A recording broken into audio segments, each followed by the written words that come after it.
Hello friends. Nature के साथ eco balance के बारे में हम लोग अक्सर सुनते हैं और पढ़ते भी हैं कि किस प्रकार से पेड़ पौधे, जीव जंतु, मानव और ये प्रकृति आपस में इको बैलेंस बनाकर रहते हैं। अगर इसमें छेड़छाड़ हो गया तो हमें बहुत ही भयानक परिणाम भुगतने पड़ सकते हैं। हम इनके साथ जब भी छेड़छाड़ किए हैं, हमें बहुत भयंकर आपदाओं का सामना करना पड़ा है। चाहे वो अतिवृष्टि हो, चाहे वो भूकंप हो, चाहे ओला वृष्टि हो, बाढ़ हो, सूखा हो या किसी महामारी के रूप में हो, हमें कहीं ना कहीं इस इको बैलेंस के डगमगाने से इसके भयानक परिणाम भुगतने पड़े हैं। इसी तरह से वैज्ञानिकों का मानना है कि जो भी प्रकृति में पारिस्थितिकी तंत्र है, इसमें बैलेंस होना बहुत जरूरी है। और एनएलपी में जिसका काम है चेंज क्रिएट करना, एनएलपी एक ऐसा साइंस है जिसमें बिल्कुल ही चेंज क्रिएट किया जाता है और उसमें इकोलॉजी का मेन फंक्शन है कि अगर हम इकोलॉजी को बैलेंस नहीं करते हैं तो किस तरह से हमारा जीवन प्रभावित होगा। एक छोटा सा उदाहरण लेते हैं हम कि अगर कोई इंसान सिगरेट पीना शुरू करता है तो उससे मिलने वाले लोग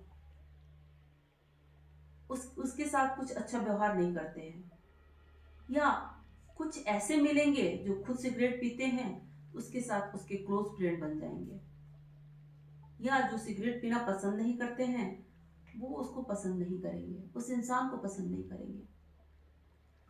उसके अंदर अनेक तरह की बीमारियां होने की संभावनाएं होंगी, उसके घर परिवार के लोग परेशान होंगे, उसके अगल बगल आसपास रहने वाले लोग उसके धुआं से परेशान हो सकते हैं, उनके ऊपर भी इस सिगरेट पीने का इम्पैक्ट पड़ सकता है। एक शराबी अगर शराब पीता है तो कहीं ना कहीं वो एक चेंज क्रिएट करता है, वो अपने जीवन में भी करता है और अपने आसपास के लोगों के साथ भी चेंज क्रिएट करता है। उसका अपना किडनी और जो शरीर का फंक्शन है वो तो कुछ न कुछ खराब होगा ही, साथ साथ उसके परिवार वाले भी परेशान होते हैं।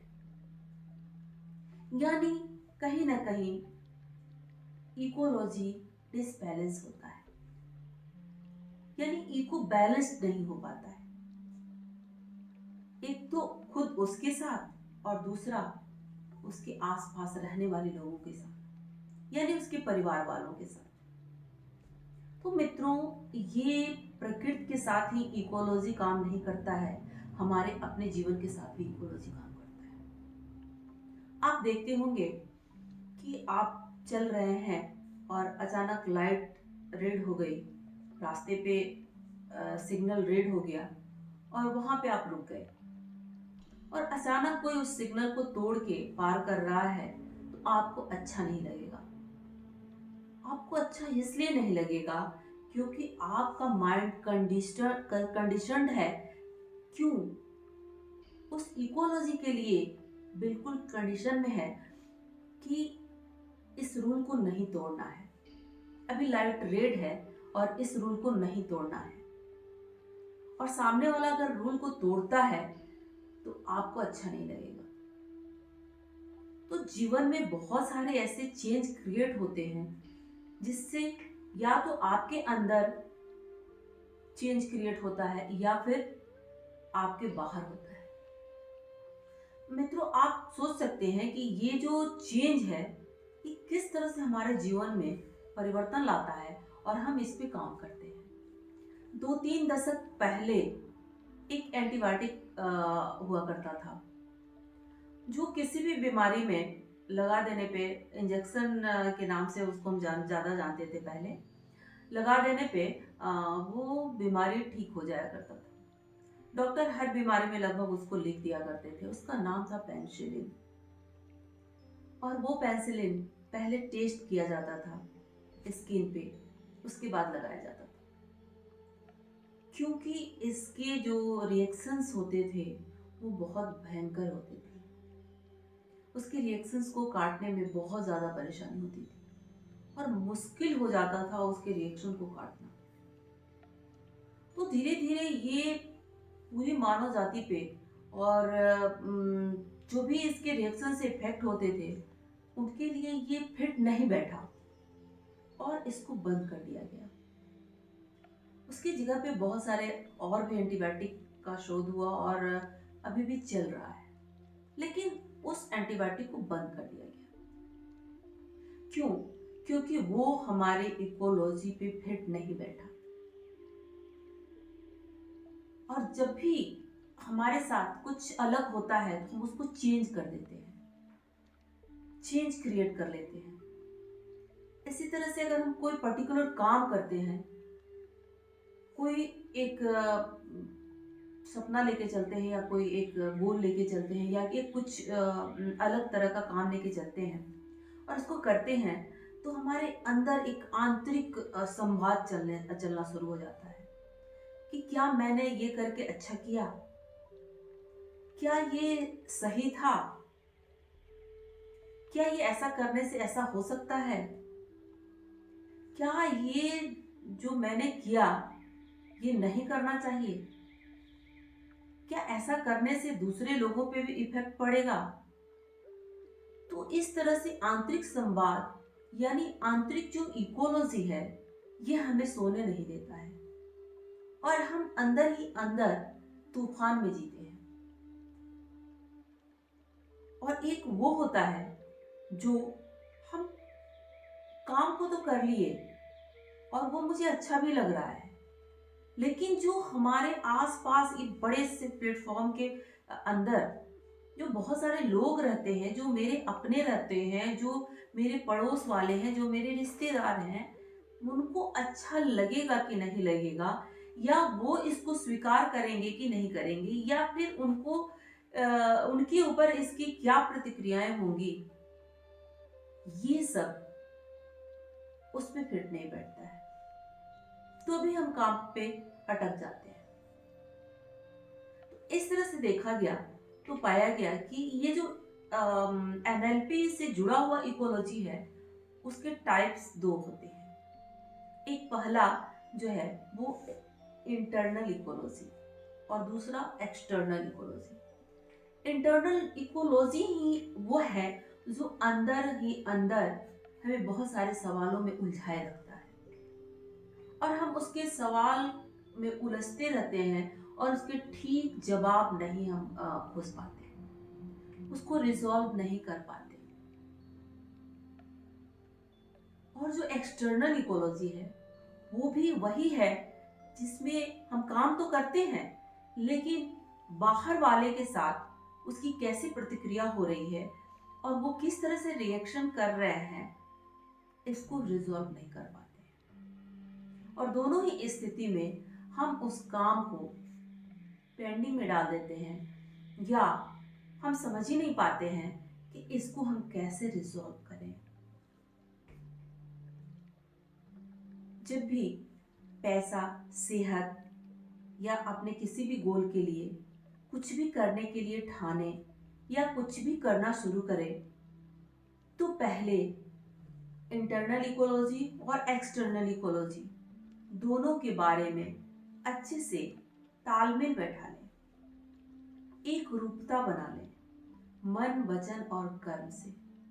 यानी जो हम मन में सोच रहे हैं वही हम अपने विचारों में भी ला रहे हैं और वही हम कार्य रूप दे रहे हैं।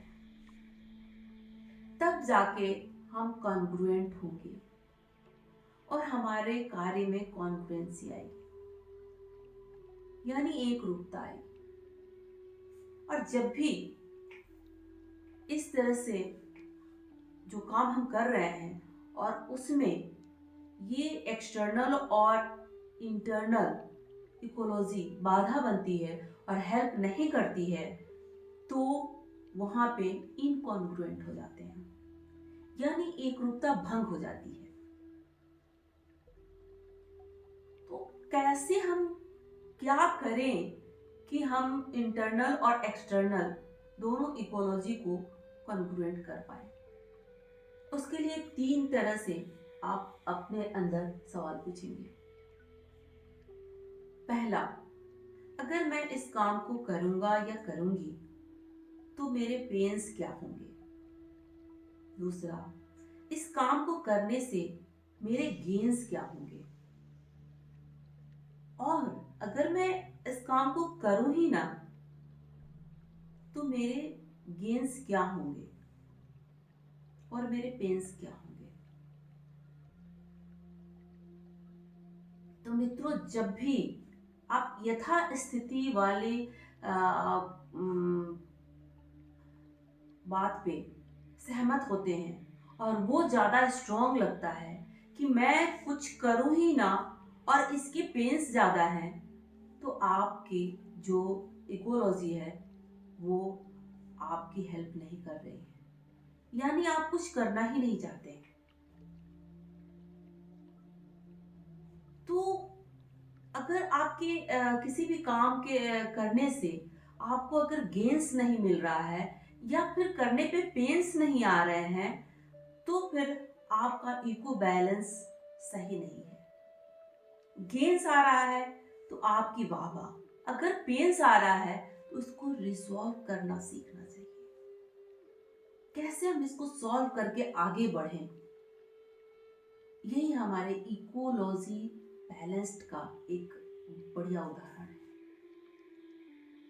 तो मित्रों, जीवन में जब भी कुछ करना हो तो एनएलपी का सहारा लेते हुए हम किस तरह से अपने सेहत के लिए, अपने जीवन में अधिक से अधिक पैसा कमाने के लिए और अपने किसी भी तरह के गोल्स को हासिल करने के लिए इकोलॉजी और इससे भी जुड़ी हुई और भी बहुत सारी एनएलपी की जो ब्रांचेस हैं उस पर अगर आप अध्ययन करेंगे तो पाएंगे कि ये आपके जीवन के लिए किस प्रकार कारगर सिद्ध होगा।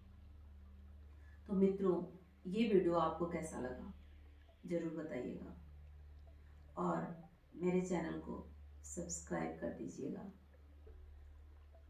और लाइक और शेयर करिएगा। Thank you.